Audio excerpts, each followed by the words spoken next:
here to tell you. So, From the reptile system. no good can come from it. No one likes us. Go. Hey, What's happening, boss? hey, we're here. All right. What's the news, boss? My battery on my phone is like extremely low, so I've been dropping calls in and out. You got plugged in or some shit now? Hey, cheers, buddy. Sláinte. Just drinking Budweiser today. Yeah, I know. I mean, I had to go the King of Beers tonight, man. It's fucking Sunday. And that's look, man. Whatever you gotta do, you gotta do. Do you just change day by day? Like it feels like a Bush day, feels like a Bud day. It's whatever's on sale. That's the move too. Being thrifty is being punk rock, and it's like, man, if I can go, if Dollar General's got 18 packs of fucking Bush for $9.99, I'm drinking Bush. Yep. If I can get a case of fucking Budweiser at my racetrack here, then I can, for $12.99, I'm buying that. Yeah, man. When I was younger, in the '90s, when we were, drinking under bridges and skateboarding on top of them, we used to get Pabst all the time because it was dirt cheap. And now it's more expensive, and I'm not sure why. I feel like it got popular, and all of a sudden, we used to be able to get a fucking 30 case of Pabst if it was on sale sometimes for $6. Now you can't find a 12 pack for less than 10. Well, I know it got trendy, and yeah, that's what it is. And they went and sponsored every single skateboard event because it was like, wow, the cheapest beer in the world. Nobody wants to drink it, but if they're going to give us to free, every skateboarder is going to drink it. Exactly. Free's free, man. All right, I got to steal my phone charger from my wife right now. Yeah, do what you got to do. Or we're going to die because I only got like 7%. Yeah, I hear you. Are you good? Good, man. I'm all good, Pop. All right, cool. All right, so let's talk some shit. Yeah, shit. Well, when we last left off, you were going to tell me some stories about a couple of people. The one that sticks out in my mind was Dwayne Peters. You were going to tell me some fucking stories about that lunatic. Okay. Well, all right. Here we go. Back to we're at Del Mar Skate Park one time. It's Sunday night. We skate the park. Then what everybody used to do after they skated Del Mar is they'd go to Denny's. And then we'd sit there, drink coffee, eat some food. And there was an AM PM across the street. Well, Sunday night, Dwayne said, I need some beer. So, all right, there's an AM PM across the street. So we go across the street, and he goes in there, and he grabs a case of beer out of the fridge at the AM PM and walks up to the counter, and the lady's like, hey, sorry we didn't lock the beer fridge, but it's after midnight. We can't sell you any beer, sir. Midnight? Huh. And he's like, what do you mean you can't sell me beer? And he's like, I'll go put it back. As he's running out the front door, and she like yells at him, well, at least you're gonna pay for it. That's the best Dwayne Peters story I have from my early age. And I'm standing there, like, what the fuck? Dwayne Peters just ran out with a case of beer.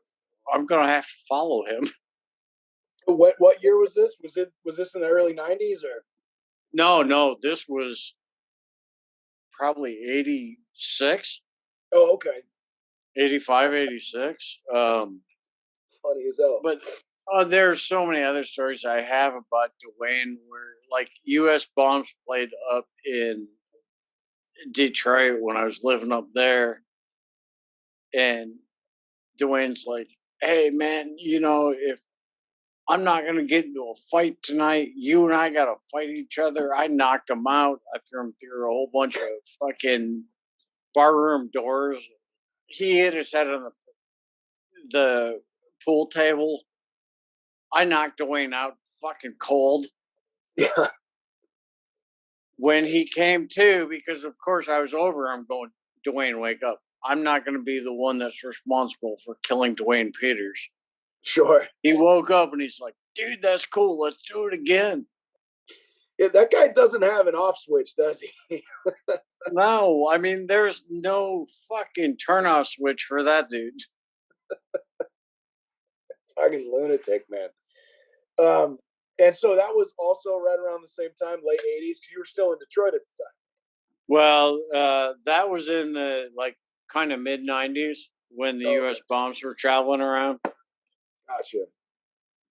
But there's so many more millions of Dwayne stories. Like the one time I went to the ramp in fucking Orange County after we had had an alcohol fueled weekend, and this was a Sunday, and we go ride this ramp in Orange County because it was the closest one to the bus station. We had to take the bus down to San Diego. So we start riding the ramp at like, 8:30, 9 in the morning. And who crawls out from the bottom of that is Dwayne. He's living under the ramp. He comes out. He says, hey, man, you guys got any beers? I'm like, yeah, we got beers. So he goes on the back porch of this house and he grabs a couple of beers from us and he pours it in a dog bowl, puts some ice in there, and he drinks the beer out of the fucking dog bowl. To what fucking point and purpose was he doing that? Did he ever tell you? No, why would he tell you? Because he's fucking Dwayne Peters, He's like the raddest punk rock motherfucker out there, but he's also full of shit. How do you mean? Like he's working? Well, no, like not he's working, but he has lived all this shit, and it's like, us growing up to like idolizing this guy, then you made him. You still got to idolize him for all the bullshit he did in his life. It makes him more punk. Right, sure. I'm with you on that. Was that a guy? Did you skate with him a lot, or did you do a lot of demos with him, or was he just kind of a homie that was fucking kicking around? He was like a legend that I'd run into a bunch of the time, like, on the road when I went places. But the thing is, on that Mike V tour, I got a chance to like live with the guy for 2 months on a tour bus. And he was one smelly motherfucker. Well, it's punk rock too, isn't it? Well, it's punk rock, but I mean, you don't wash your socks in the sink and then hang them out under the tour bus because eventually the ventilation comes right into the tour bus and nobody wants to smell Dwayne Peters' fucking motherfucking dirty socks and fucking boxers. Yeah, that's gross. Yeah, well, but you know what? That's punk rock and that's life on the road. Sure. What about Mike V? You got any good stories about that fella? Because I grew up fucking idolizing that guy too. Now, you know what? He's the epitome of 100% skateboarder. Mike V gives life and blood into what skateboarding is and what skateboarding should be and what skateboarding should continue on to be. It's like a true life skateboarder that just, I don't care if there's high times or there's low times in the skateboard industry. He's 100% skateboarder all the time. Punk rock roots. He's legit. Right on. That's I've never heard a bad word said about Mike V. So I mean, it's always good to hear it confirmed. What about, you said you saw U.S. Bombs back in Detroit? Were there any other shows you were at with Dwayne or anybody of note where there was a good story involved, other than maybe you knocking his head open? Oh well, I remember that was consensual. That we just sure. beat each other up. Yeah, Dwayne used to say to me on the road, and this was even on the Mike V tour, he's like, "Hey, if we can't get into a fight, let's at least fight each other."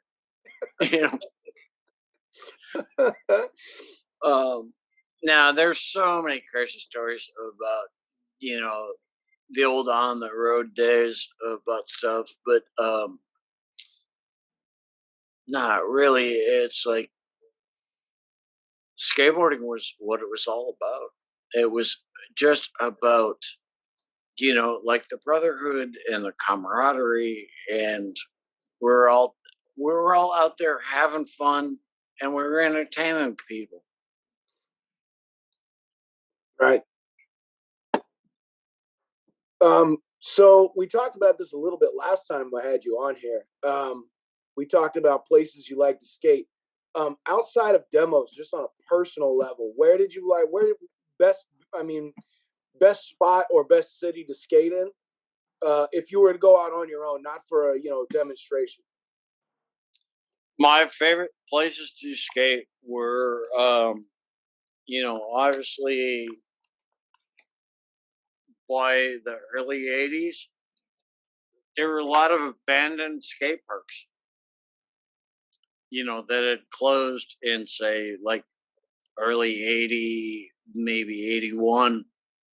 Um, Anything that was like forbidden ground, I love to fucking skate because it's like at that point we're already fucking the system. We're Yeah. riding, and it's like, all right, so you get a trespassing ticket, you get this, and then you just tell the cops, look, hey, we're out here, we're trying to just have fun. We used to ride this when we were kids.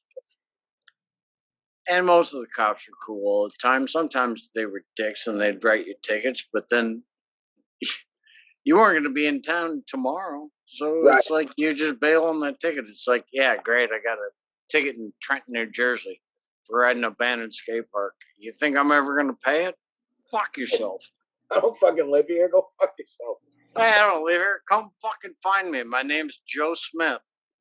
Oh yeah, that's the move. The fake name. Oh yeah. Apparently that's a big crime, but I've done it 100 times and gotten away with it. So I don't know. I get, I there was a spot down the street from my mother's house in Central California when we were kids, and my brother and I went to go. He said, "Hey, my cousin and fucking few people said there's this abandoned house down the way, and there's a pool, an empty pool in there." And we went and skated all afternoon. We're having the best time ever. People were, we were drinking, doing whatever. We were kids. I think I was like 11 or 12 years old. My brother was 13. And he goes, I got a weird feeling. We need to go. I don't know. I don't know what it is, but we got to go. I'm like, fuck, fine. It's my older brother. I'm not going to argue with him. So we leave. And apparently, within an hour or so after we left, the cops showed up because the people that lived there came home. They were on vacation or some shit. The backyard looked like hell. It looked like nobody lived there, but people lived there. And a bunch of people got clinked up for it. I mean, we used to have pools back like in San Diego where you'd show up with like a case of beer and they'd be like, oh yeah, man, you can skate that backyard pool. We don't have enough money to fill it. You can do whatever you want, and it was just always the same, and they were always bikers. They were probably cooking crystal meth in their house. Yeah. And it was like, well, as long as you're not bothering us. And I thought, man, you sparked the cope, and what's that going to do? Blow up the crystal meth house? And you don't have that. This is something I'm not super hip to. I mean, maybe in Florida, but in the Midwest, there's just not swimming pools, right? I mean, motherfuckers just don't have swimming. Not like Southern California, but was there any pool skating culture in the Midwest? Oh yeah, no.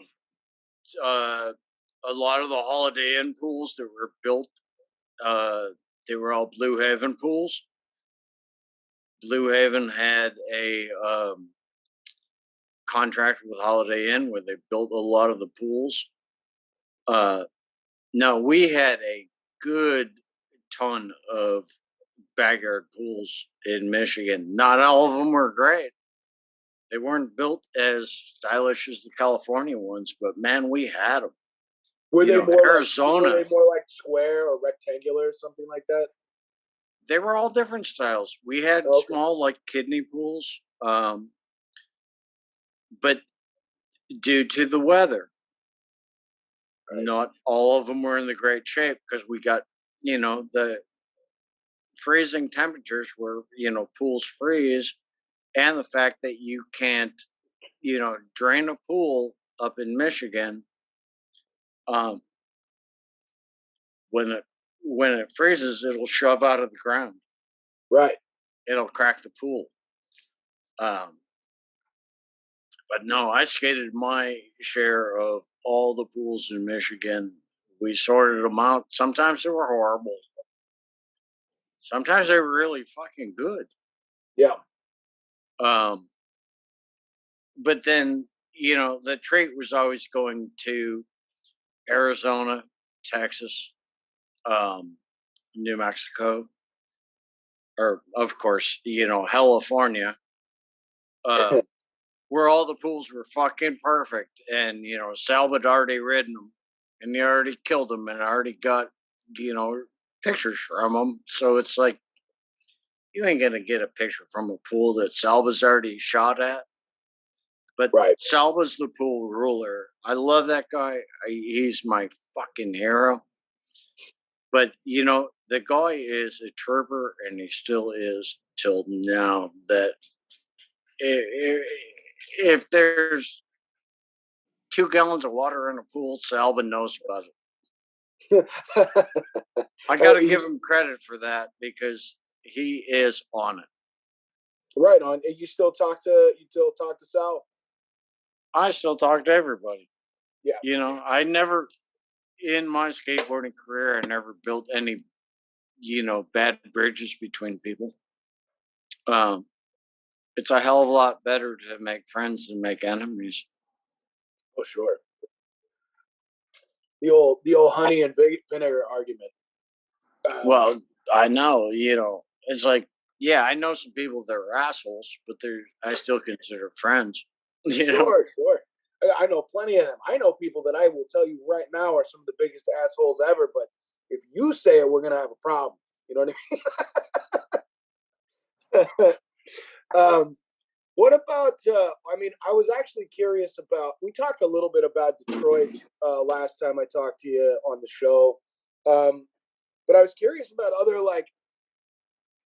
whatever other hooligan punk rock elements might have existed, because like I said, that documentary Dope Hookers and Pavement is really great. And it gives this cool inside look, but I just feel like there's some youthful chicanery and hooliganism that's missing from it, that's not covered very well. You have any funny stories from back then?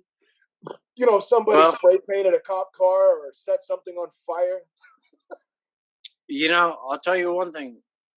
That old Detroit punk scene, we were a tight-knit group of people. It didn't matter if you were skinhead. It didn't matter if you were black, if you were white, if you're, of a different gender Pacific. we were just the hooligans that all hung out. Everybody had everybody's back. And it was a really tight knit of, maybe 250, 300 people. Mm-hmm. And we grew it to being a larger scene. And then we moved out of these small places like the Freezer Theater and the Clubhouse. We started having larger shows, and bigger bands started to come into town. But the thing is, we retained our integrity of just being a town of a bunch of misfit motherfucking punk rockers. And that's what it was. It didn't matter what color you were, what, ethnicity you came from. Mm-hmm. It was just a bunch of friends, which was a little different than Los Angeles scene, all these other scenes, the New York scene. We were just all friends. Mm-hmm. So there wasn't any. It was just punk rock shows, skateboarding, and the occasional. Hey, we gotta get this motherfucker out of the show. There wasn't any real issues. No, getting hassled by the cops on a. I mean, because in L.A. it was when a it came to fucking cops, war zone. It was a war zone out here. When it came to cops, yeah, we had issues because you got a bunch of white suburbanites in the heart of the ghetto in downtown Detroit. They were wondering what the fuck you were doing there, but you know what? We were also spending money on the local businesses. Sure. But when it came to issues at our clubs that we had that were, completely illegal, we never had problems with the clubs. We had problems outside the clubs with, you know, people in the streets, but they weren't one of us. They weren't people that were there to see the band. There were people there that were like breaking into cars and doing other shit. We patrolled the Cass corridor that was said in that, Dope Hookers and Pavement movie. Mm-hmm. Yeah, I mean, windows got smashed. People stole fucking cassettes at the time. And you just didn't leave anything in your car, Hey. You had to be smart about that. But still, they knew we were a bunch of suburban guys going into downtown Detroit, and it's like the neighborhood, knew what we were all about. We weren't there to fuck with anybody in the neighborhood. We were there just because it was a venue. It was a spot.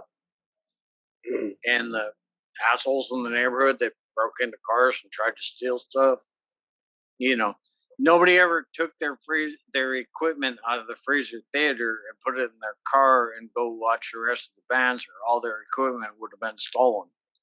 Yeah, they left it inside until after the show. Oh, you leave it inside until you take the shit outside. Right.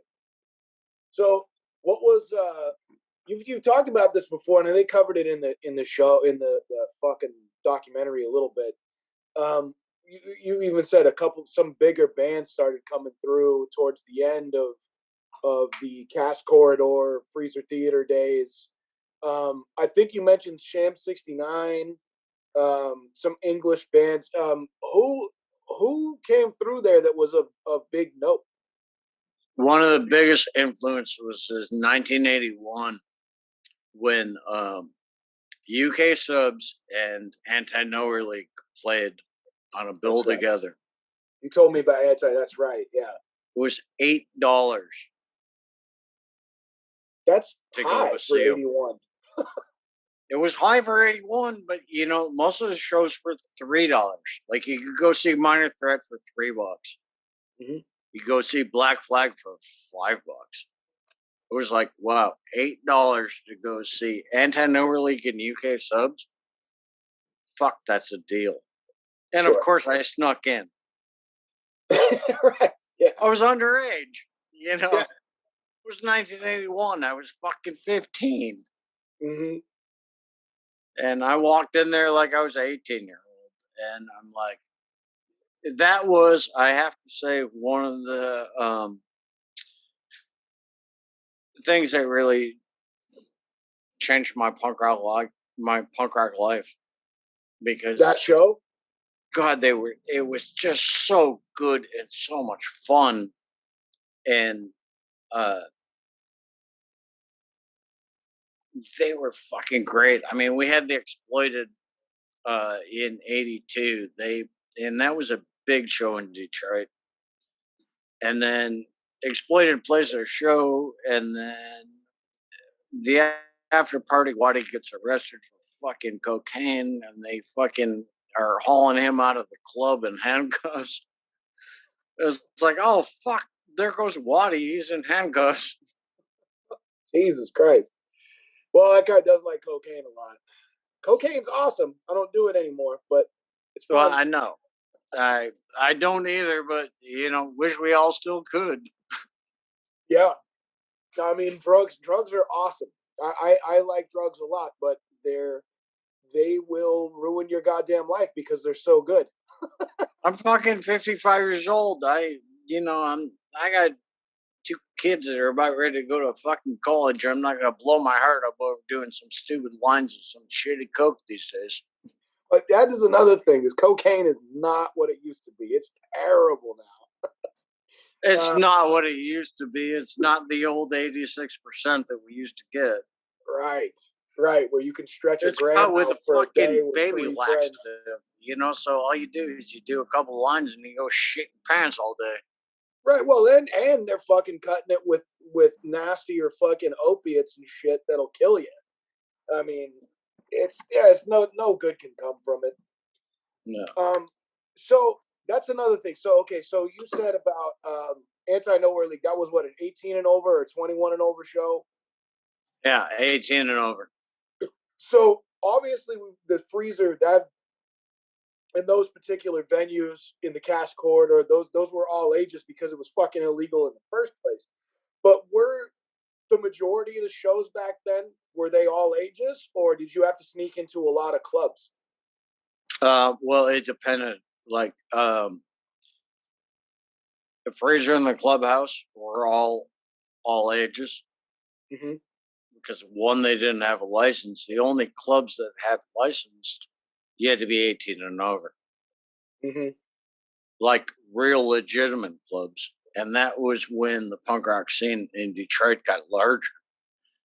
Was where we couldn't, have Black Flag play at the clubhouse because, that had a maximum capacity of like 125 people. So you had to have a bigger venue. Sure. But yeah, those were 18 and over. I remember Black Flag in '84. They did 2 shows one night. They did like a kid show that went from like 6 to 10, and then another one that went from like 10 to 2 a.m. Yeah. But the matinee wasn't the Black Flag that played from 10 till 1 in the morning. Sure. And then that was like one of the last like matinee shows they did there, because they're like, oh no, we need to have these shows that are just 18 and over, and more punk rock. Like even seeing Bad Brains there, they're like, we're not playing any shows unless people can drink. Okay. And they weren't HR, the Bad Brains, they weren't people that really promoted, drinking. They were all about just smoking weed and getting fucking high. Well, they were Rastafarian cats, right? I mean, Yeah. that Jaw does not approve. Well, and then okay, Black Flag could play an underage show and then an overage show. Mm-hmm. Bad Brains at that time, HR doesn't have that. He wouldn't have had that much in him. It's like you only get one HR show. You only get one Bad Brains show because you're going to go all out on that. I've never known anybody that was more, energetic to play a show than it was HR until now. Now he sits in a motherfucking chair and fucking sings his, his human rights stuff. Well, I mean, he's kind of fallen apart at the seams. He's beat himself up for so long, but it's a shame. I'm not saying anything making fun of the brother. I'm just saying, you can't. I mean, you can't be young forever. The shit. Well, I've had my worst injuries to my back. I swear, I've been getting out of bed recently. Oh, that's my thing too. It's like somebody's like, "Hey, you want to go ride this ramp?" And I'm like, "No, I'll go slap some curbs out in front of the ramp." It's like I'm not gonna go kill myself going fucking try to ride something right now. So do you still do heavy ramps at all, or is it do you have to take it easy? I mean, I don't ride vert ramps anymore. I'll go skate mini ramps. I just seriously, in this point of my life, I just enjoy skateboarding. I love to go skateboarding with my son. Mm-hmm. And just like try to keep skateboarding alive through my youth of my kid and just try to keep it real before they get off in the fact of, oh yeah, I make a video, then I'm going to be sponsored and I'm going to go live this life. It's like, you don't understand what this life was. It's not all fucking glory and flamingos and rainbows. It sucked. Yeah, but heavy. I loved every minute of it sucking. Getting stuck in fucking Munich in an airport going, oh yeah, you can't fly out for fucking 21 hours. And I'm like, fuck, I've just been on tour for 6 months in Europe and all I want to do is go home. And, go to White Castle, go to fucking Crystal Burger. It's like you miss that shit and then you get stuck. What happened in Munich? I was going to ask you something else about your boy. I'll get to that later. What happened in Munich that you got detained there or got stuck there? I got stuck in Munich because all of a sudden they had some kind of like communist fucking issue there where they put a threat to the airport going, hey, all these planes that are going to fly out of Munich are going to blow up. So what do? They shut the airport down. Holy shit, man. Same thing happened to me in Tahiti. I was in Tahiti with Craig Johnson and John Gibson and about another 6 or 7 other people from Lysa Beach. They had a revolution in Tahiti. And they sent half of us to Australia. They sent the other half back home to America. I was one of the ones that got sent to Australia. Why is that? Next closest, like, common ground. Interesting. I spent 18 weeks in Australia. After that, just because they're like, fuck it, you're going over here? Well, then all of a sudden they created an Alva tour. And that was like 4 weeks. And when I was there with no ticket home, I'm like, fuck, I'm staying here. I love this place. It's like a big fucking Texas. Yeah, that's what I keep hearing. I hear it's kind of like the Wild West out in Australia, but it's pretty fucking cool. I haven't been out there. I had good friends and I had good people to stay with. And I'm like, fuck, I'm single. I'm 21. I got fucking no real place to go to. I didn't have an apartment. I didn't have a place to live. I'm like, fuck it, I'll just stay here. So this is like the late '80s, like 87, 88, something like that. Probably 87. Okay. Now, as you were saying about your boy, what's your son's name, by the way? I never had bothered to ask. I'm sorry. Masson. That's all right. Okay, so you go skating with your man. Does he charge it heavy? Does he like to do vert ramps, or is he a street skating dude? Because like when I was a kid, vert ramps weren't easy to come by. We just rode around town and found, because we didn't have a skate park in the city I was in. So we would ride around and go hit loading docks behind fucking grocery stores and whatever like that. We'd have to find all the different spots, staircases and ramps and rails and shit. But does he prefer one or the other, and does he go super hard like you used to? Or? I just taught him how to do slappies on curbs. All right. So now he is like going downtown and he's scoping out stuff. As for transition, he can ride it, but that's not like his forte. His forte is like being that skateboarder that likes to hang out downtown.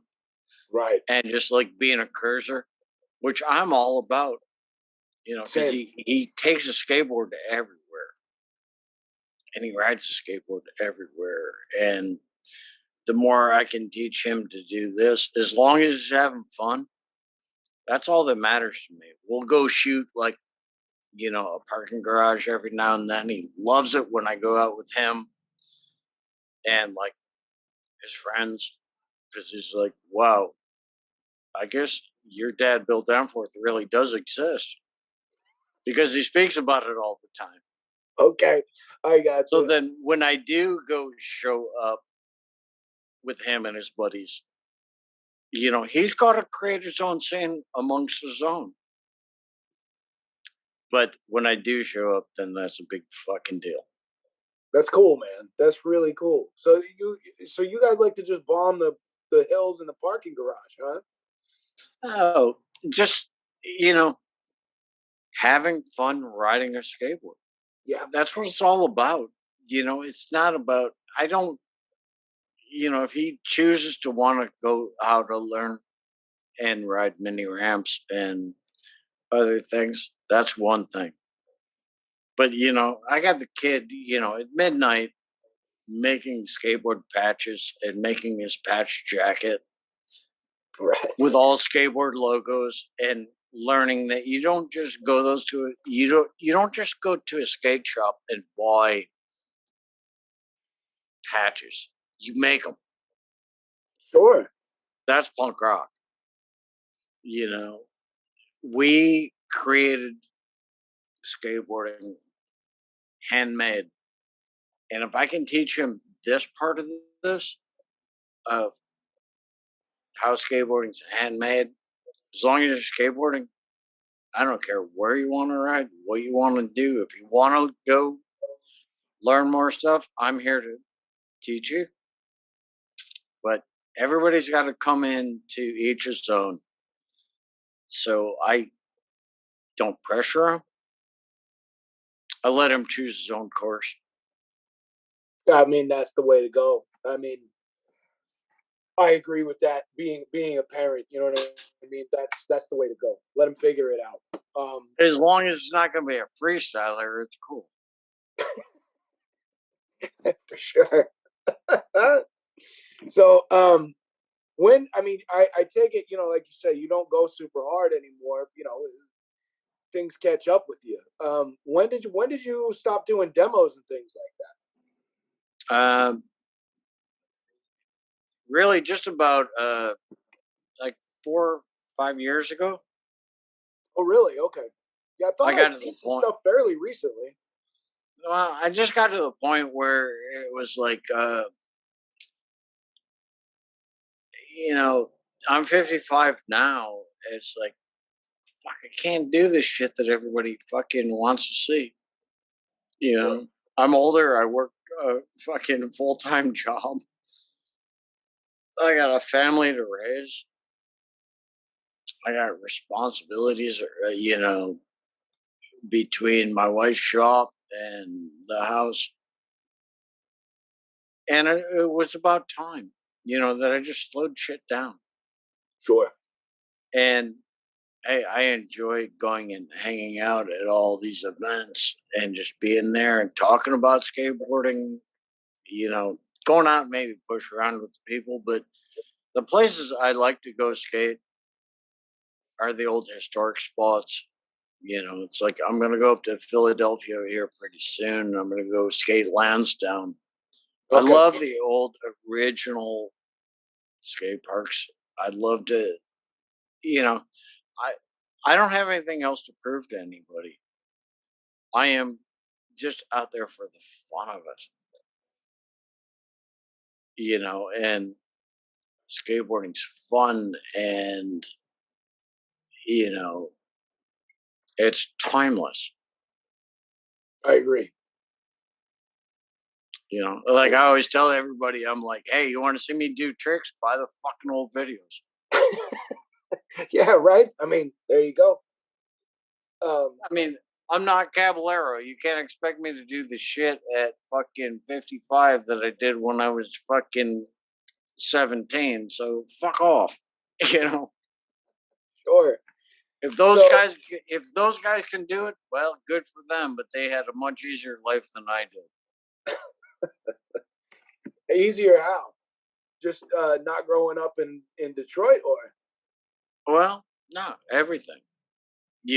I mean, when I saw the skateboard industry die in the early '90s, I went back to Detroit and I went to go back and work construction, hanging drywall, fucking painting, doing heavy shit. Because I was done with the skateboard industry. I thought the skateboard industry was stupid hmm because everything switched to street skateboarding. And I'm like, baggy jeans, fucking small wheels, that ain't skateboarding to me. Uh, but I never quit skateboarding, you know. Still retained it up to this day that man, I still always skate. But it was a fact how the trends changed in skateboarding and then the resurgence of all the quote masters and old guys all came back, gave me a new birth in that. But I always had a hand in skateboarding. If I wasn't manufacturing skateboarding, I was still involved. It's like I never just completely quit. I right, always had a hand involved in the industry. and still do. I mean, you've got now you've got American Nomad. I know. I mean, obviously you got shirts and some punk rock shit. But what you how many models do you have out from your skateboard company? And also, are made by Alva skateboards? No, none of them are made by Alva. I'm kind of like a label whore right now because I do a lot of guest models for a lot of different companies. Okay. I did one for Embassy. I did one for Bad Grease up in Chicago. Did one for Character, another company in Chicago. Um, Anybody who wants to do like a 50, Oh, I lost 50 you for a board second. release, yeah, that's cool. I'm down for that. Just let me design the shape, let me design the graphics. You guys can run with it. Uh, it's not trying to sell out, but it's like, people that want to have respect for me and do a guest model. I saw those out and, you know, I'm honored to do them because it's fun. I I don't mean, I don't know about that term selling out is kind of a funny loaded term. I mean, I'm sure I said it a bunch of times when I was 13 and didn't know a fucking thing about a fucking thing, but I wouldn't even come anywhere near saying that's selling out. That's still punk rock as fuck. You're just you're putting out stuff that you believe in, with your fucking name on it. I don't see any. There's no way that's selling. Well, selling out is somebody like what McGill did, and when he signed the deal with Airspeed, and then all of a sudden his boards were in Walmart, Mm. and he got $6 million for that. That's a sellout to Yeah, me. I mean, yeah, you sold out the culture a little bit there. I'm with you on that. For me saying that I'm going to do 50 boards as a guest model with these different companies, to me, that's not selling out. That's punk I rock haven't as sold fuck. out. I haven't sold out to corporate America. Oh, that's very clear to me. Yeah, there's a reason that my older brother Ian's fucking obsessed with you. It's shit like that. Um, and yeah, he thought that was pretty goddamn funny. I got you to tell him to go fuck himself on the last time you were on. No, your brother Ian. Yeah, my brother Ian. See, he's been busting my balls for being Mongo footed for fucking ever, and and you told him to go fuck himself on the last one because of it. It was great. Well, hey, Ian, go fuck yourself again because your brother can push Mongo as long as he wants, and if you don't like it, you can fuck off, and that comes from Danforth. That's fucking tremendous. Oh, I need to grab another. I need to grab some fucking Pabst Blue Ribbon. Be careful about the PBR. What's that? Be careful about the PBR. Oh, I'm always careful. I'm nothing if Did not you? careful. No. Did you hear about that? There's a national recall on those. Is that right? When did that happen? Well, I don't know. My PBRP AP thing came up today on my phone and said they're recalling a lot of that beer because there's too many parts per million in there that are hazardous. Interesting. So Well, you might be drinking a lot of aluminum flake. well, you know what? I'm not a doctor, Bill, nor a scientist. My brother Ian's wife is a scientist, but I'm pretty sure this is all right. I don't see any metal flakes. Then you're good. Cheers. It's not my fault that it came through on my fucking Instagram. No, I appreciate you looking out there, brother Bill.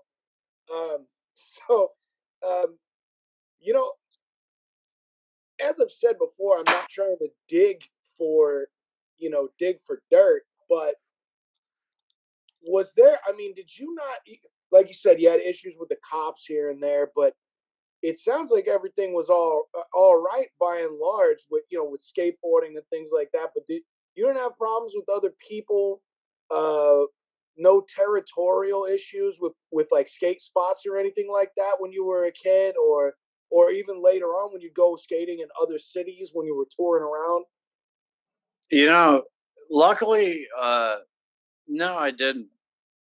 Um, yes, like when I came from Michigan to California, uh, I had a little bit of issues, Out but here.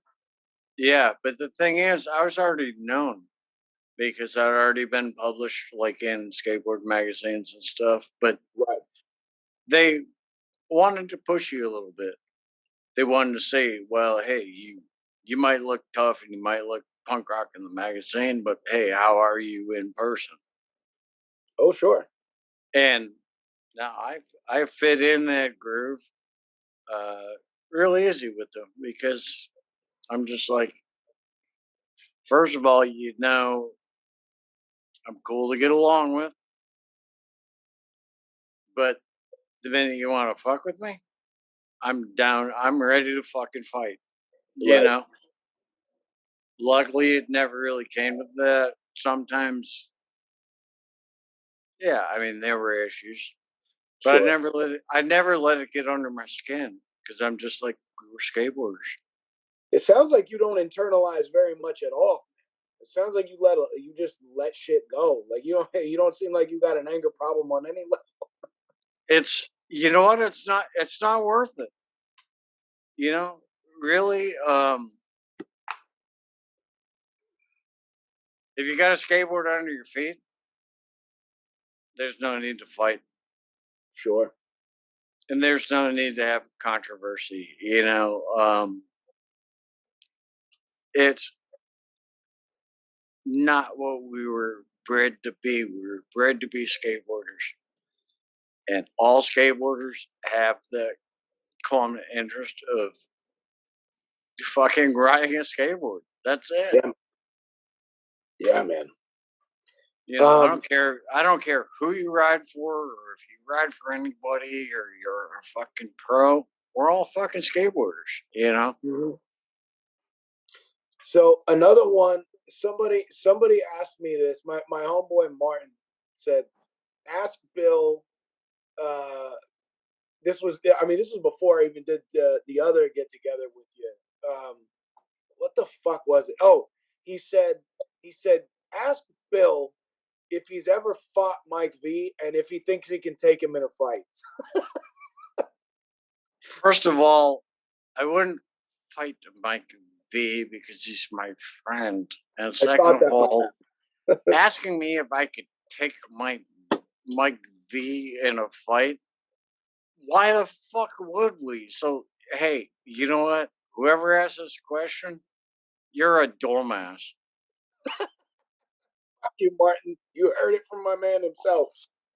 No, I mean, fuck, we're brothers, and it's like, this isn't like World Wrestling Foundation. It's like, why the fuck would we fight each other? That's my favorite answer ever. I love it. I didn't even ask it last time because I was like, this is he's not gonna be he's not gonna be happy about this. I knew you were close to Mike. I know you love the guy. You professed your love for him the last time. And I'm like, fuck it, I'll just throw it out there. No, I mean, that's a funny question, and you got the funny answer. It's Um, like my fight with Dwayne Peters wasn't angry. It was because we were bored. And yes, I knocked him out. So what? Who yeah, hasn't knocked Dwayne Peters out? I haven't, but I would. I got no Well, heat with the man. I'm just saying.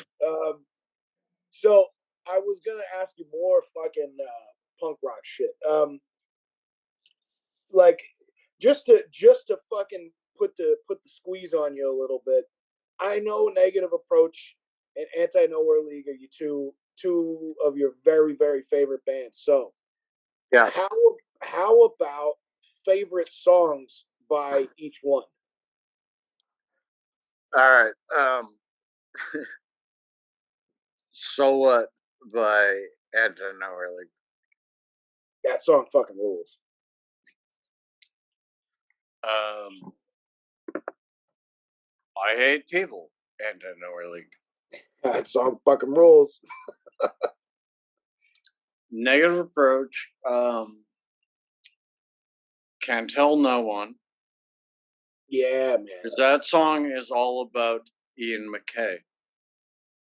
Is it? Yes, Oh, because that's right. Yes. everything that was happening in the Midwest, somehow through like Negative Approach and the Necros, that all got back to Ian. And then Ian, I mean, we all know he's a douchebag. He blew that all up. Mm-hmm. Um, but, like, and this was a cover song that Negative Approach did. When they did Never Surrender by Blitz, Oh, it's fucking rules, man. they fucking killed it. Yeah, man. They did it better than Blitz. That's a heavy thing to say, but I'm not really upset with it. Blitz is one of those bands that's, as far as that British oi punk rock, that specific scene, they're in the top 5 to me of all times. Razors in the Night is hands down my favorite joint by them. But Anything that ever came out on the No Future label out of England was fantastic. No fuck yeah, Future man. was, oh my God, there's so many good bands that came out of that. Speaking of yeah, Red what do you Alert. Red Alert rules? Let's see, No Future. Who the One Way System was on that too. That's an oft forgotten band that fucking rules. What do you what do you think about? I get fucking heat for this, and I'm not sure why. A bunch of fucking grown ass skinheads and punk rockers give me shit about this, but I am not having that post punk, whatever that shit was that Blitz did later on. That was like Joy Division type stuff. What's Yeah. your opinion of that stuff? I mean, I love Blitz, and I'm not mad at them for doing them. They can do whatever the fuck they want. I don't care.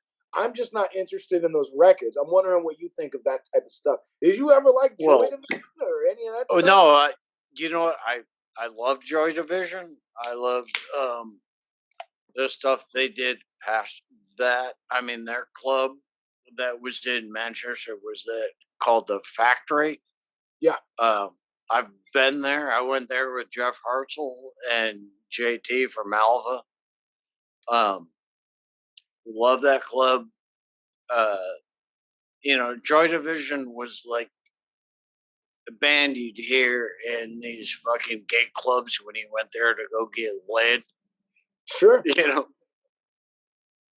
you just hook up with all these random chicks that, you know, they were there to fucking dance, and you're like, oh yeah, dance all night, get it all fucking moist, and then we'll take care of you. Yeah, the I mean, if hooligans I'm went gonna to the be band. honest, that's how I'm gonna be honest. No, that's why we're here. If you weren't a real motherfucker, I wouldn't be talking to you anyway. But no, it's like, it's like, even look at Anti Nowhere League. What about them? I mean, they did that Well, reggae record, which fucking rules. well, But they and didn't. then when they did, all right, after Anti Nowhere League did all the shit, and they put out that For You, 7-inch. Yeah. They got all fucking kind of weird, and they like got all kind of slow and all kind of, I don't know if you call it bluesy or whatever, but it just wasn't Anti Nowhere League. It wasn't so Like what. the To Die for Queen and Country and that one. To Die Without a Cause or whatever the fuck that was. I like that shit, but you're right. It doesn't sound like Anti Nowhere League, to be sure. It changed Yeah. their persona of what they were. And it was like, wow, here, you got this fucking super hardcore band. I don't give a fuck what your preferences are in your band, but you guys put out great music. And then all of a sudden it comes to these fucking love songs. Right. Fucked up. I mean, you're not the Damned, you know. Dave Vanian can, put out his love songs and Play in the Dark, but that's the Damned. But come on, Anti Nowhere League, who started their entire fucking scene being, I hate people, Well, yo, man, they did a song, one of my favorites ever. I think it's still brilliant to this day. I was listening to the other day when I was cooking in the kitchen, fucking that song Woman. That song is yeah. hilarious and brilliant. And then they're gonna go off and do the I Wanna Hold Your Hand bullshit. It is kind of funny. I purposely didn't say that one of my favorite songs was Woman by Anti Nowhere League because I'm in a happy relationship now, but that got me through like the 2 last marriages. Sure. I mean, same. Of it. I'm very happy with my wife, and yeah, we're done finding people. But at the same time, I still love that song. Oh, I'm of course I do. I don't have the option to play it all the time because then it gets directed to my new wife, and yeah, maybe that's not all good. or I get that. I get that. What about your new wife? Is she a old punk rock head too, or what? Is she Oh into the yeah, same shit? Right on. part of the old Orlando downtown punk rock scene. 100% punk rock. You know, my kids are punk rock. Um, you know, we just keep it all cool. And like I said, I met her 30 years ago when she pulled me up off the floor at an SNFU show Mm-hmm. when I was about to get beaten by all the Orlando skinheads. But is that a bonehead crew, or are they just The regular or- ass skinheads? the Orlando crew. Yeah, are they Nazis or not? Yeah, they were. Yeah. Well, fuck And that crew. What do you think about that? well, no, you know what? I'm fucking punk rock. I don't have political sides on anything. You Yeah, know, I get it. but no, there's a lot of people that are knuckleheads. You know, and you saw in the late '80s, early '90s, the skinheads turned into jocks. You know, and Sure. they were there just to fight. They didn't understand anything. They were just there to be fucking knuckleheads. Sure. That still goes on. It's gone on in every fucking scene we've ever been through where they're Sure. just fucking knuckleheads. And it's like, yeah, I might have a shaved head too, but man, I got a different opinion on stuff. It's like people are people, and I take people for face value of what color you are, what race you are. If we're all into the same thing, that's all that matters. I feel you on that. I've been a skinhead for years and years and years now. You won't see me wear braces very often because it's not England in 1974. But I'm a fucking skinhead from California. We tend to dress, a lot of us dress like fucking cholos half the time. But my whole deal was, yeah, I used to show up to fight, but I didn't show up to bully anybody. And neither were any of the skinheads that I grew up with, like the OGs I grew up with. They didn't show up to bully motherfuckers. They showed up to make sure shit was straight. We banged on fucking Nazis and we banged on fucking people being creepy with little girls. And, so there's that element too. But you know, there's definitely Well, times where you get caught up and you just end up fighting the wrong motherfucker and stomping somebody out for no good goddamn reason. Not gonna say yeah, I've never done it. I always felt that, it's like, you're secure your own, Hmm. and, you just take care of your own, and you don't let shit happen where it becomes a riot. And I saw that a lot in Detroit where it's like something could really happen and start a huge fucking riot. So you tried to stop it before it ever happened. Sure. And trust me, I was a fucking little kid, but I was in the middle of fucking all of that. I Hmm. didn't care if I got fucking pounded because I knew I had people behind me.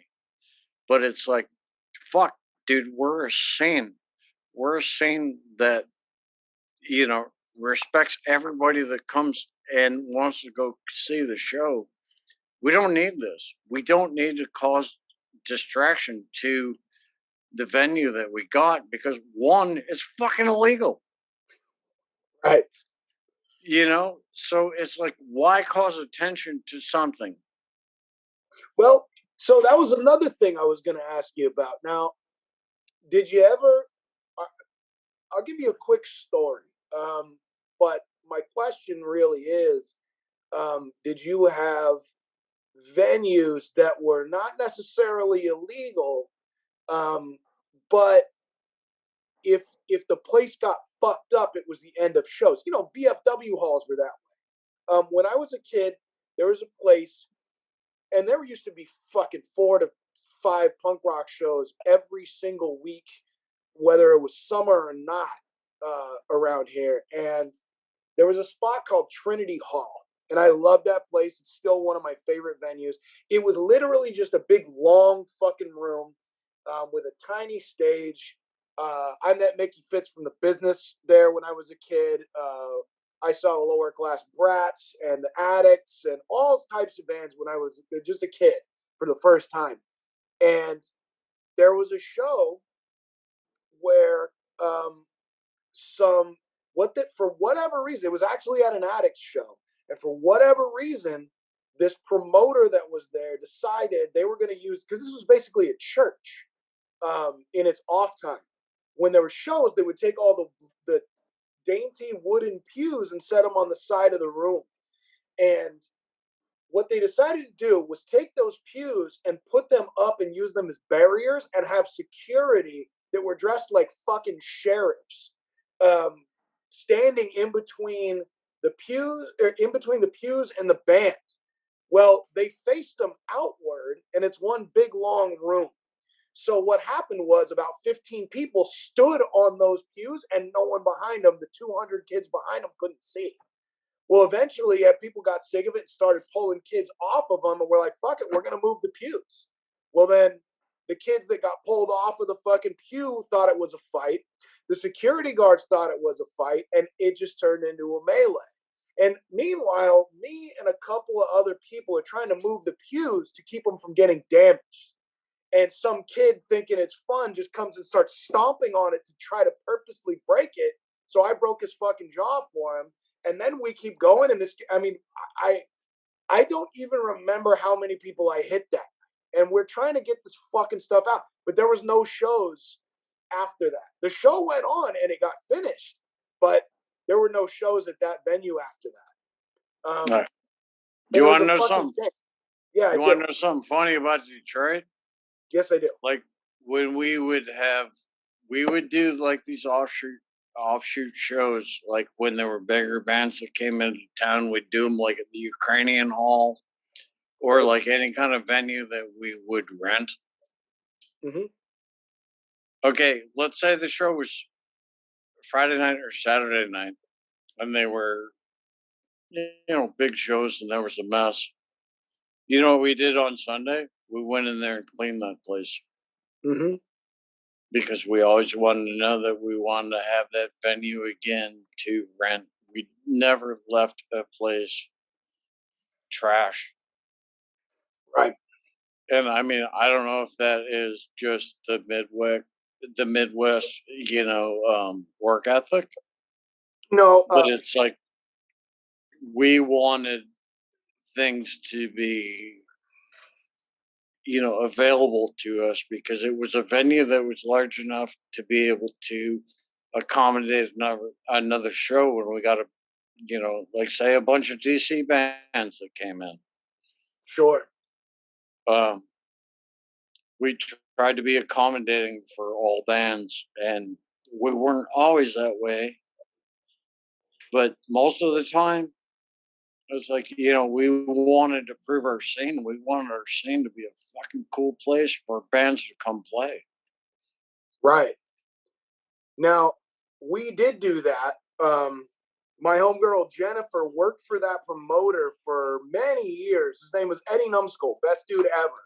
And they did clean up. They would be there till 5 a.m. cleaning up whatever, vomit, blood, beer bottles that got snuck in, whatever you can possibly imagine. But what the issue really was that property of that particular venue got damaged. It wasn't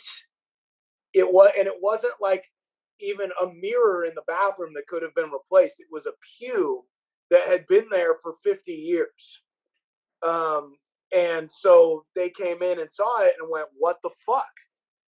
And no more shows after that. Nobody could do it. And also, that particular show was not an Eddie Numskull show. It was somebody else. I don't remember who it was. I would absolutely put them on blast because I still want to fucking punch that promoter in the mouth for having those stupid ass I couldn't be a cop security guard dickheads do the bullshit that they did that really caused the problem. If they would have just stood off to the goddamn side and let the whole shit go, it would have been absolutely fine. Just like the hundreds of shows I saw there before. Well, see, the one thing is, it's like you get a few bad eggs in there that want to destroy stuff. You were allowing a venue to be run, and they disrespected the venue. So then, there might not be more punk rock shows there, but you don't destroy stuff, and that's not punk rock. I agree. I mean, You listen, know? I got called out too when there was another show at another illegal venue, and that place got shut down as well for a totally alternate reason. But it had a really low ceiling and it had that popcorn ceiling. And I was Yeah. a kid. I was probably 12 years old, and I could jump up and swat at the ceiling and knock the popcorn off. And I thought that was funny as shit. And some girl came and tapped me on the shoulder, like, "Don't do that. We're not going to be able to have shows if you do that." And I fucking stopped. And I never fucked with the venue after that. And I was 12. You know what I mean? Yeah. See, you were real lucky because in all our punk rock venues that we had here, it was asbestos ceilings. So, what do you want to do? Spread more asbestos amongst all these fucking people? Yeah, man, that's dark. That's fucking Detroit. You want to spread more fucking disease in these ghetto clubs in Cass Corridor? Yeah. Oh, yeah. Give everybody fucking, lung cancer. Oh, that's fucking brutal, man. So what about bigger names? A few people have asked me, "Hey, if you get a chance, ask about bigger names in skateboarding. Do you ever have dealings with, Tony Hawk, anybody like this?" Oh, yeah. We just opened a skate park in Detroit a couple of years back. Mm-hmm. Tony Hawk actually bought a bunch of fucking properties and a bunch of houses in Detroit because that's where his new wife's from. Oh, I've known Tony Hawk since he was like 13 years old, and he's my buddy. You know, yeah. I've never heard anyone say he's like a mean guy. You know what I mean? Like, I've heard he's a no, really nice he's a dude. great dude. He's like a cat. He's too shy for his own fucking good. But Tony, as I know him, is like he's my friend. I've been to his parents' house for Thanksgiving in 1985. Uh, yeah, there's nothing bad to say about Tony Hawk. Mm-hmm. Mm-hmm. And I mean, so just to go along these lines, I mean, I don't think it personally. I told you I don't throw the word sellout out on very easily. Some people do think that dude's a fucking sellout and he sold out the culture. I mean, I don't think No, so. Do you? Do you? you know what? Culture sold out to Tony Hawk, and he couldn't. No, it's true. You have the biggest name in skateboarding. You can't um, not take advantage of that. But the amount of money that he puts into skateboarding right now with this whole foundation, building skate parks in inner cities, Mm-hmm. and all the good that he's done in skateboarding, you could never say a bad thing about Tony Hawk because he's not a capitalist. He's not an entrepreneur that just looks at the income, Yeah, the bottom line. He doesn't just look at the goes bottom how line. fast his income comes in. No, he spends a lot of money on promoting skateboarding to keep skateboarding alive. Mm-hmm. And I know there's a lot of naysayers out there that are like, "Oh, he's just making millions." You know what? He's not. He's making millions, but he's spending millions. Mhm. So no, there's no way that anybody can say anything bad about Tony Hawk. I like that. I also wanted to ask. I meant to ask you this last time we talked on the show. Are there bands from Detroit, from back in the day that maybe I did ask you, but are there bands from Detroit or that passed through Detroit that nobody knows but they should? Oh yeah, tons of bands. There's a band from just across the river. Uh, it was called a band called the Flesh Columns. Okay. They were a great band that I think they put out only one single, and it didn't even come out during the Touch and Go days. Um, that was way underrated. There were Yeah. so many good bands that came out. Bored Youth is another one. They were a Detroit Oh, yeah. band. Board Youth fucking rules, dude. Anybody, Bored anybody Youth listening, rules. go and check them out. They're fucking great. I know they got at least one EP or record out that you That's could the only find. one they had. Yeah, Those were their only 7 songs they put on there. that's all right. But no, they played every show at the Freezer. They played every show at the Clubhouse. They were my buddies. They were just good guys, like from the west side of Detroit. They rocked, and they never got the approval of like what Negative Approach was or what the Necros was, or quote the Midwest punk rock scene. Uh, but the thing is, they played their heart out and they fucking were great. Sure. Did they make the same moves as Negative Approach and the Necros though? Because I mean, I know the Negative Approach and the Necros toured.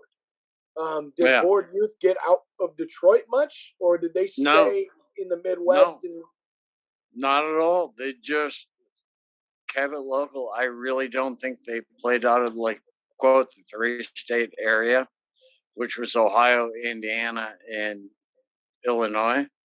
yeah, They never really did it because they were kind of like homeboys. They sure. just stayed in Detroit, and I think the remaining members of Board Youth, I think they're all like lawyers now. Is that right? I know two of them have passed, Oh, um, yeah, yeah. but no, they were great, and it's like they weren't good enough for Touch and Go to put that on their record label at the time, which was a shame because it was a great band. Yeah, absolutely. And they Um, waited. I mean, they obviously waited years and years and sat on I had had the demo tape since probably 1982. yeah, And I'm like, when are you gonna press this on vinyl? When are you gonna press this on vinyl? And they never did. still Because to this day. well, no, they ended up doing it. Okay, Um, but it was like, wow, this was a band that was known in the Midwest, really good, and it could have grown legs if you would have put it out soon. sure. So it was kind of like one of those sleeper bands. Yeah, yeah, So for then sure. what 20 years later you press the vinyl and it's like, wow, that's a little bit past the time there. Yeah, but it's cool that it's at least done. Um, so what about Touch and Go? You still talk to Tesco or any of them guys? My wife talks to Tesco and his wife a lot more than I do, but now me and Tesco are still, I mean, we're buddies. We're still down. Love the guy. I mean, he's a fucking nut job. Yeah, he's funny as fuck, man. Like, I swear that guy could do He used to be a sixth grade teacher. it. Yeah, I think I heard that. I never knew if it was just a rumor or not. So Monday through Friday, he's teaching math, and then on Saturday he's singing "Tooling for Anus." Yeah, that's So fucking. there you go, man. That's a great math teacher. I mean, I still got. I mean, the back of this fucking hoodie's a fucking beatman. Hell yeah. Fucking 2 down, 2 to go. I still fucking. I still listen to the fucking Meatmen, and it gets me amped like it used to. Even still, honestly, my favorite record, oddly enough, is Pope on a Rope. Yeah. I fucking love that shit. That was the stuff I used to listen to get amped to go skate. Tesco's grad, and I mean, he's one of these like Midwestern motherfuckers that just doesn't really give a shit about what he's doing. He does Tesco V under his own fucking name. And he's like, I don't give a fuck what I'm doing. Yeah. He's just Tesco. When he gets on stage with the silver fucking like jack boots, he's just fucking Tesco. When they all went to Boston and, the entire band got beat up, they didn't quit. They just kept still doing the Meatmen. Mm-hmm. So I'm sure you've got stuff to do. I won't keep you too much longer. What do you got plans for here in the near future? Well, I mean, I wish the traveling window would open up because I got a Japan trip I need to do. I got a Vancouver trip I need to do. I got a Montreal. I got to do all my international stuff. Just to go, or you got business? Well, both. They're requesting my presence. That's awesome. And, I got a board release that I do in Japan that's going to be huge. I got another one in Vancouver that's going to be huge. Montreal, I think they just want me to come out and hang out. But, this COVID thing has really fucked a bit of my travel. I traveled 9 months out of the year. Yeah, yeah. And this whole thing, I mean, I've never been landlocked so much in this last year. Right. So my attitude is I'll just go to fucking work every day because I still gotta, I'm a responsible person that has a full-time job. I don't rely on skateboarding for my income. I got a full-time job, because I got kids I gotta fucking support, and I try to be the truest person and show my kids that full day work is worth a full day pay. I mean, that is how it goes. Bill, this is something I talk about with my brother Ian and a number of other people.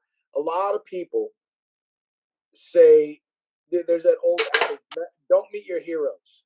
And I've told them, I was like, literally everybody I looked up to as a kid that I've talked to on this show, none more than Bill Danforth has been absolutely fucking an angel. Like when people say don't meet your heroes, they are talking about jerk offs. And I just appreciate how fucking real you are, how still in touch with the fucking punk rock shit and all that stuff that you are. You're a fucking national treasure. I appreciate having you around, and I appreciate you talking to me over and Hey, over. you know what? Listen to Stiff Little Fingers and play this song, Nobody's Heroes. All right. Can be done. You know what? That's another thing. Go ahead. Right there, that'll tell you like the mantra of my life. That's my in the top 3 favorite Stiff Little Fingers songs. Nobody Hero. So I tried to get a hold of John Brannon to see if he would let me play some music on the Good last luck, one. buddy. Yeah, I was gonna say it didn't work out for me. He just didn't fucking respond. But You want me to talk to that? You want me to talk to that jackhole? We went to the same fucking high school. yeah, You know? you tell your man that I need to play some music on this particular interview, and that I need permission to play Negative Approach. And then right now, you tell me what song should we play.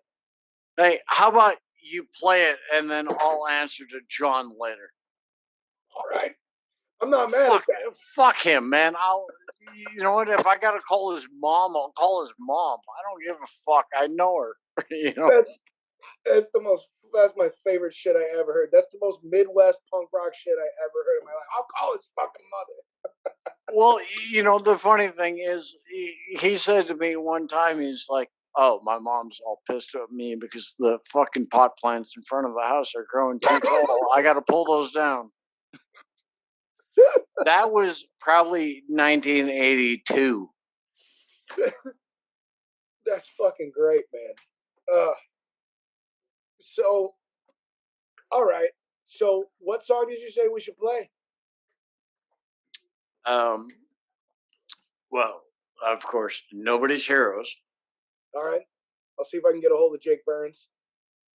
And Never Surrender by Negative Approach, even though they didn't write it, but it's probably the best song they ever did.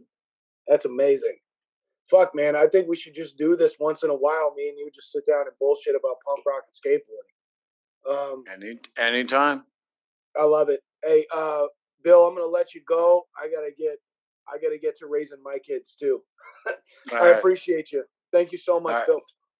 All right, hey man, don't make any more kids. No, I'm done. I am done. Have a good one, brother. All right, later.